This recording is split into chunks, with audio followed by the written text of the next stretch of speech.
Now, a butler, a banker, and a growing scandal at the Vatican. Margaret Warner has the story. The cloud has been gathering over St. Peter's Square for months, ever since January, when Vatican documents began leaking, showing infighting over allegations of corruption and even descriptions of private papal meetings. Then late last week, the scandal, dubbed VatiLeaks, suddenly widened. The president of the Vatican Bank was ousted, and the Pope's personal butler, Paolo Gabriele, was arrested for allegedly having confidential documents in his apartment. Today, the butler's lawyer said he will cooperate with the Vatican's criminal investigation of the leaks. Adding to the feverish speculation, new reports in Italian newspapers that a cardinal, still unidentified, may be at the center of the disclosures. It is obvious that the butler is just a pawn in this case. He is nothing but a man who was evidently dragged in by people who have a certain power. Today, it is difficult to establish who that is, from a cardinal to a group of bishops, someone who is fed up with what was going on around the Pope and the central government of the Church. The Vatican spokesman, Father Federico Lombardi, dismissed those assertions. I have to deny completely that there is any Italian cardinal under suspicion in this case, as some people have said in authoritative newspapers. Pope Benedict XVI has not spoken publicly about the scandal, but apart from the criminal probe, the Pope appointed 3 cardinals to investigate how and why the leaking occurred. And to help us understand all this, we turn to John Allen, who covers the Vatican for the National Catholic Reporter. He's based in Rome, but joins us tonight from Denver. And John, welcome back to the program. Okay, leaked documents, a butler arrested, one insider gone, another top financial figure gone. What really is at the heart of this? What's this about? Well, hi, Margaret. Good to see you, and happy Memorial Day. Look, at one level, this is a story about a centuries-old institution that has always prized secrecy, struggling to come to terms with the 21st century world in which it is just quite difficult often to keep things hidden. And so they're seeing some of their most closely guarded secrets rolled out for full public view, things like documents concerning Vatican finances, internal policy disputes, even the Pope's private correspondence.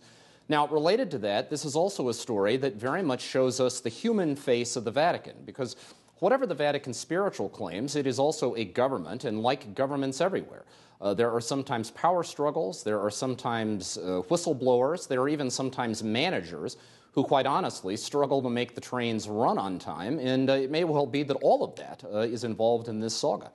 Well, let's start with the butler, Paolo Gabriele. Now, what does a papal butler do? How close is he to the Pope? Would he have had access to all of these documents that were allegedly found in his apartment?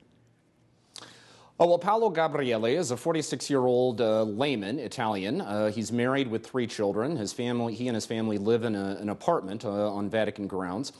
As the Pope's butler, and he was hired, by the way, for that position in 1998, so he began in service to John Paul II and then continued under Benedict XVI. He's responsible for helping the Pope with his clothes, for serving his meals, for attending to his other personal needs. For example, in the twilight of the John Paul years, when the Pope was using a cane, Gabriele was often the guy who would carry the cane for the Pope and hand it to him when he needed it.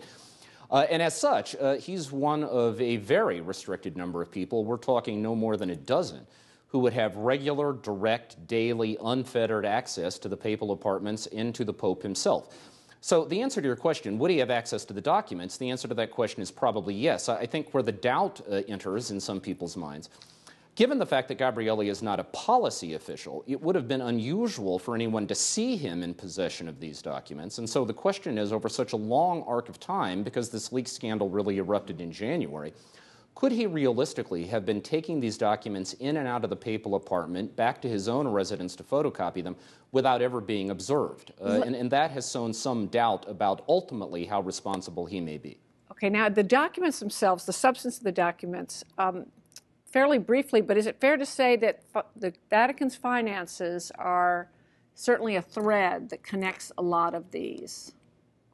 Yeah, I mean, there has really been a tidal wave of leaked documents, and some of them have been almost self-parodying and fairly easy for the Vatican to shoot down. For example, an anonymous memorandum about an alleged plot to kill the Pope that centered on a business trip an Italian cardinal took to Beijing.